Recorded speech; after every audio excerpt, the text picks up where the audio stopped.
What's up, man? Hey, man, how are you? Fantastic. How about you? I'm good, dude. I'm good. Man, I'll tell you what, your EP, oh my God, you guys have really put some sounds together. Thank you, man. I appreciate that. We got to talk about this right from the very beginning because listeners are going to do the same thing that all the other ones are saying. They're going to say, man, this sounds just like Alice in Chains. And I've been saying for over a year that a new grunge alternative movement is happening. Do you feel that you're being part of that gang that's headed in our direction toward our ears? If that's what people want to compare it to, like I'm absolutely cool with that. Lane's probably my favorite vocalist, of all time. So I'd be honored to be lumped in with that, Do I hear it as that? Not exactly. Wow. But I mean, the members of the band always have a different opinion of what it sounds like than the consumer, Isn't that the truth? And how do you deal with that? I embrace it. Yeah. Like I enjoy it. I love all the comparisons. Even the ones that make me think. I'm like, how the hell did you hear like like how did you hear like pop in us? And I'm like, yeah, sure, Well, I can hear that in the song Push. I love the way that you've got that hardcore in the soul heavy metal, and then all of a sudden you soften up those vocals, and I'm going, oh yeah, adult AC all over. This is on its way there. That's awesome, man. Thank you. To put that song together, did you start off with it all the way through, or what made you put in those vocals the way that you did? It was whatever felt right, That's kind of, like we get asked a lot too, like how we go about songwriting, and I literally think every single song of our catalog was written in a different way, So that one, I think, it started with that really heavy riff, and then we just kind of sit on it for a minute and we're like, well, what should it do next? Should it lighten up? Because I mean, when like that tune starts slamming really hard, so we're like, well, do we want it to slam the entire time, or should we try to mellow it out? And like, as far as fitting in that whatever radio formula, I guess, like that just happened. I mean, that song ended 3 minutes long when we were done with it. We're like, well, this happens to fit the thing, so let's give it a shot, Yeah, how do you work in that word? I mean, because it's like writing, it's like painting on a canvas. So many artists don't know when to stop. But when you have a song like Push, you're right. It's the right ending at the right time. Yeah, I mean, like if you're trying to take a song that you have that's 5 minutes and try to shorten it up, like you're going to be pissed the whole time. Yep. First off, and two, it's not going to work. You lose elements of the song that you put in there for a reason. So I mean, the more you sacrifice, the less that the song is what it was originally. So, I mean, you kind of just have to, it's just like a luck of the draw, really. I mean, I was told for every 10 songs you write, you got one good one. And I thought that was horse shit. But then like, we write a ton of music. So I just keep narrowing it down. We all like keep gathering and narrowing it down. And, like even the ones that we think are the best, we got a couple that are 7 minutes long, I mean, but there's no shortening of that. So it's like that song is going to exist 7 minutes long until we decide to do something with it. You know? It's such a different listening generation. It's not 3 minutes and 45 seconds anymore. But I mean, a good 7 minute song is exactly what people put into their lifestyle, because wherever they're driving to or walking to, 7 minutes is a nice, comfortable time. Yeah, I think it's just getting the attention there. I think if we were to just throw one of those out there, it wouldn't work the same as if we had something else built up. There has to be hype for it, or you need to be like recognized as a band that is going to do something like that. I think if we were going to try to be a strict radio band, a 7 minute song would get overlooked. But like we really just want to be that dynamic, whatever happens type band. What I love about the band is that you're not afraid to use those guitars, because for the longest time, guitars were disappearing from the map. I mean, you take a song like Learn to Live. I mean, that the force of that guitar is very present. And then here comes the lyrics. I mean, so it's almost like you're saying, okay, you take care of the song, and then we'll come back in here and back you up. Yeah, I appreciate that, man. Yeah, a band like the most recent band that I try to like pay attention to the most is Gojira. Because they seem to have one of the greatest live shows, in my opinion, and there's no extra shit. I mean, what you see on stage is what you're hearing, and like that is the coolest thing to me. I don't really get into samples and all that stuff. I mean, we just want to we want to be able to play everything that you hear live, you know, without anything that we aren't doing while you watch us do it. You know what I mean?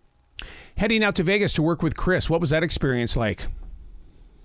That was awesome. He taught us a lot, you know, and he is incredible at playing all instruments. Wow. So, you know, if there was ever any input that he offered, he wouldn't just explain it. He would just grab the guitar and do it, or get behind the drums and do it. So that was fresh, you know. That was cool. That was a good perspective to have. Well, it's such a teaching tool for you know, for bands, because we're all going in there with our own ideas, and it's fun to have someone like Chris who's going to go, hey, look, let's just do this here, and here's what we're going to get. Well, I'm coming from, you know, he just got done doing Requiem by Korn, so him and Fluff that we worked with down there had just got done doing that. So I knew, like, the main thing that I was going to need help on was tones. Yep. And immediately when I walked in, like, he had Dimebag Darrell posters and Eddie Van Halen posters everywhere. I'm like, okay, we came to the right place, you know? So he goes, I got a 5150. We're going to use that the whole time. I'm like, perfect. You know? Wow. So what was it like to sit inside the studio or even the engineering room when you put the song Even Numbers together? Because this is the different song on the EP. It's got its own identity and feel about it. That was really interesting, because we didn't plan on doing that. We went down there. We wanted to do 3 songs, and we had them all in a Dropbox folder. I just told the guys to listen to them. You know, this is what we want to work with. And then we were in the middle of writing Even Numbers. And I sent to the guys. I was like, this is another one we were working on. We were just talking about it. I was like, I just want you guys to hear it. And then the next day at the studio, when we were going to work on the 3rd song, which wasn't going to be Even Numbers, Chrissy and Fluff like sat us down. They're like, listen, I know you want to do that other song because it's a little heavier. They're like, you can't deny a good song, and this is a really deep song. We need to do this. Yeah. And we're like, yeah, okay. You know, I mean, it's like you said, it's different than the others, but we do want to be known as a dynamic band. So it worked out, you know. Oh, it fits so perfectly in the right place, the right time. I mean, when that song started up, it was like, well, hold on a second here. And it's such an attraction. Thank you, man. Yeah.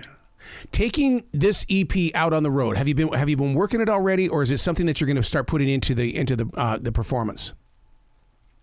We have a show tonight, and we'll have the EP in the set tonight. But prior to now, it's just been 1 or 2 songs. We've just barely started playing Push. We've had Learn to Live in the set list for a while. Mm-hmm. That we found that, well, actually, yeah, that's why that one is the first song of the EP, because we've been starting our shows with it. And it's like we feel it's the perfect introduction to us, you know, just slamming. And then you get that little bit of emotion in there too, you know, but just a good head-banging tune, you know. Oh yeah, I can just see a live audience when they're listening to Push live, because it's got that vibe to it where, you know, because they're wanting to jump up and down, they're wanting to get involved in the sound itself, because, you know, they've got to be in the mood, and that's definitely the song that's gonna, you know, to start that fire. Yeah, and you know, we continue working it. Like, even, you know, there's gonna be times where, like, the recording is gonna have more than 2 guitars, or it's gonna have more than 2 voices. So we, you know, you try to weigh out what sounds best live versus what's on the recording, you know, or what the ear hears the most, we want to try to keep. So then I think the way we got it narrowed down is we haven't played it the way that we're playing it now. And yeah, that first time will be tonight, and we are excited. I think it's gonna go over good. It's definitely the best we've ever been able to make the song sound live. So we shall see. That's a part of the journey that a lot of people don't understand, is that when you're on that little, you know, in that van or on that tour bus going from city to city, the way that you work the music, the way you test things out, and the conversations you must have while sitting in that seat. Yeah. I mean, we have, you know, we got a handful of songs that we think are the best ones we've ever done, and they just don't sound good live, you know? And like, I don't know what it is. I don't know why that is, especially when I like go through and I'm like, you know, there's only 2 guitars during this song. Why do we like listening to it so much? But it just doesn't pull that same emotion live, you know, that you just have to constantly go back to the drawing board and be like, what can we do to make this come to life? You know, whether it's an effect or a new lead, you know. I mean, and we play live religiously. If we're not touring, we're here practicing the majority of the week. So I mean, we give everything its due diligence, you know. Oh geez, you're gonna be in Jacksonville, North Carolina here about a week and a half, dude. Yeah. Yeah, we're going all over, dude. And that in itself, I mean, I love that when a band, I mean, you're from Illinois, so therefore, I mean, when you can tour the country like that, it's a display of art from different regions. And down here in the South, we love that kind of stuff. Yeah. Yeah, that's a fun place to play, dude. Anytime we travel south, I'm stoked. Got to talk about that EP cover, man. I see so much in it every time I look at it. For instance, like when I was prepping and stuff, I still see a man embracing a woman. What do you see?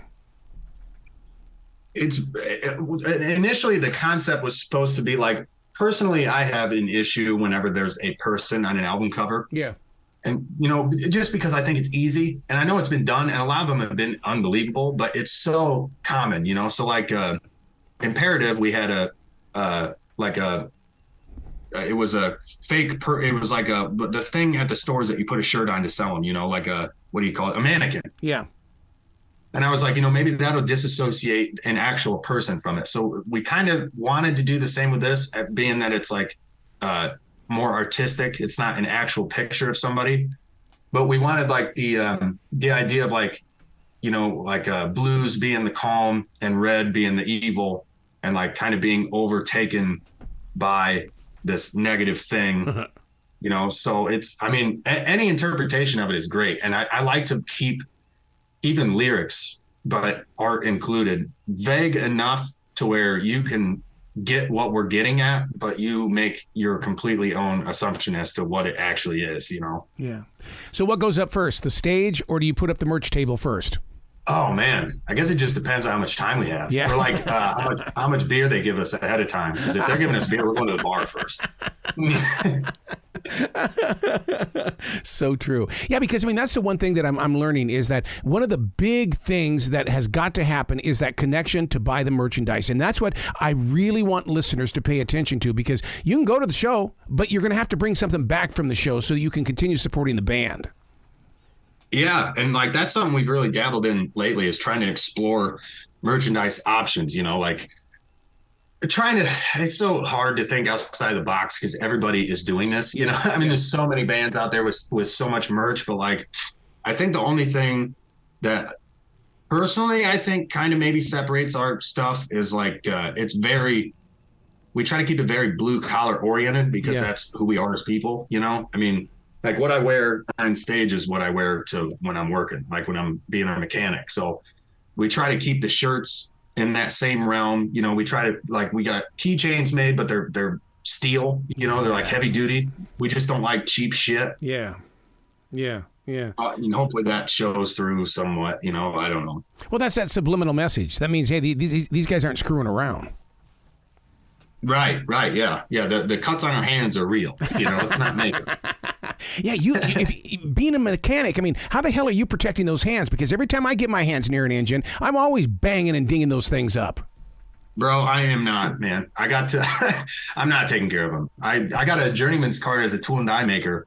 And when I was working at that job doing machining stuff, I got my finger caught in a grinder. God. And it took like half of the top of my finger off. Oh. So now it's grown back all goofy, and it's really sensitive on the end, and like it fucked up how I play a little bit. I mean, I don't play quite as fluent as I used to, I guess. It's only one finger, so it's not bad. Like the power chords are still easy, but like that really intricate lead stuff, it messed with it. So I mean, it's really just been like I don't treat it as I need to take care of my hands. I treat it as like I need to get on tour so I'm not working as much. You know what I mean? God, you're a real musician. God, that's so cool. Gotta pay the bills, brother. So where can listeners go to find out more about the band?